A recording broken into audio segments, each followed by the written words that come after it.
Yeah. And so let me ask you, what was it like, man, being drafted by New York, even though you know that they got a guard already? And how was that feeling being back home? Yeah, it was weird. It was awkward, because obviously I'm being drafted, and I'm being drafted by my hometown. But they have Mark Jackson, who just was Rookie of the Year. I just finished watching him in my dorm rooms, like, kill him.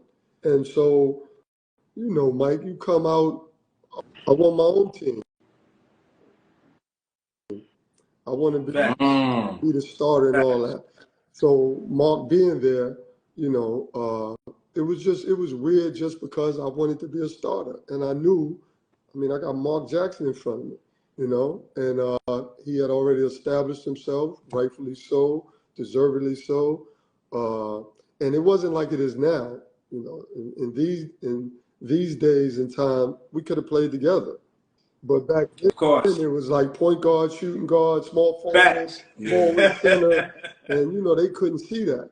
So, because I look back at it now, and I swear, I tell Mark this. I wish I was a little more patient, and I wish they would have played Mark and I together more. Because when they did it, we like electrified the crowd. Because we in open court guys. We passing it back to each other, being unselfish.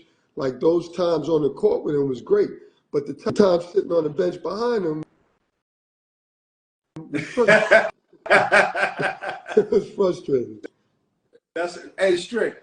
Okay, did you come into the league knowing that you was this great player? When did you know that you arrived in the game? Well, I don't know if I think I've always had steps to kind of realize who I was or who I became. Because like in college, when I first went to college, I knew I was top 5, top 10 in the country, but I still, you still had that next level, what it's going to be like. Yeah, I was confident, but I didn't thoroughly know. So each way I was testing myself. And when I got drafted, this is what I knew. I knew I wanted to be a pro. I knew I didn't want to be in college anymore. I felt I was good enough. Now it was a time to measure myself and see how good I was. Once I got to the league and started, preseason and in practice, like I knew I was good enough. And then once I got in games, like I never forget playing against a guy named Frank Johnson, stocky, strong, tough defender. I think he was with the Nets at the time. And I had to go against him. Back then, when you come in as a rookie, there was a lot of older guys. It's not like now where, all these young guys. So the strength was a factor. They could put their hands and arms on you. It was super physical.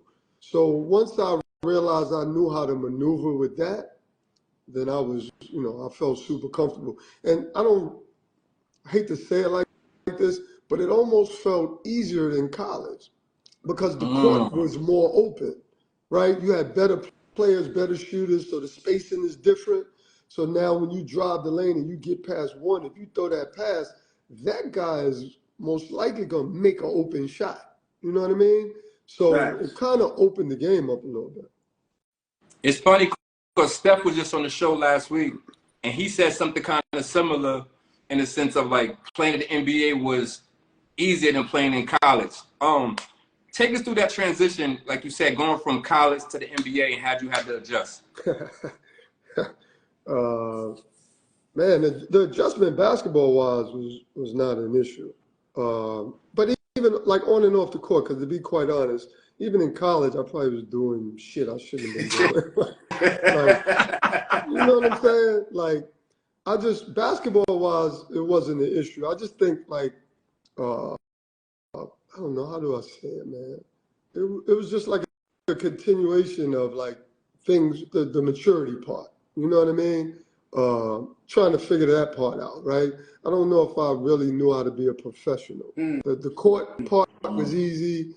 Like players would be fine playing with me. Like I'm going to play the right way. I'm going to play hard. I'm going to do all those things.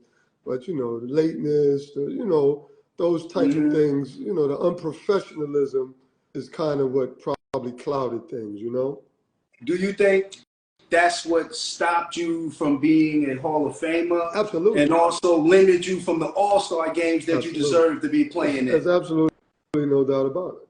Like I said, I was I was all NBA second team and led the league in Fact. assists and didn't make the All-Star game. I seen that. I Googled that. Yeah, there was. I mean, but there were years where I could have made it, and I'm sure the coach